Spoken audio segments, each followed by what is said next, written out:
مونځ خامخا کوئ. په دې کې لومبی زه کمزوری یم، بیا راپسې ډېر مسلمانان په ایماندارۍ ډېرو ځوانانو ته دا پته نشته چې د مازدیګر مونځ په څه ټایم دی، ماښام مونځ په څه ټایم دی، ماسخوتن مونځ په څه ټایم دی. دا زمونږ ښکلي پیغمبر آخري نصیحت مونږ ته پرېښی دی چې مونځ قایم کوئ او د غلامانو خیال وساتئ.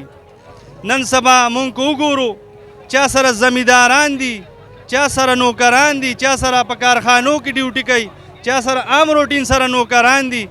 زمونږ ښکلي پیغمبر د دیم خیال ساتلی دی، دی سره وایي نرمي وکوئ، دی سره ښه سلوک وکوئ. دا نه ده چې ته 50,000 روپۍ ورکې او په هغې په وجه ترې نه سرمن وباسې. زما ښکلی پیغمبر د مزدور یم خیال ساتلی دی، د هر چا لحاظ ساتلی دی. 5 وخته مونځ او د غلامانو ډیر خیال ساتئ.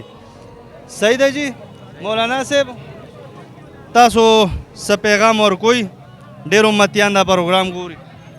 بس تاسو چې دا کم سوال وکړو نن ماشاءالله دا خو ډېر بهترین سوال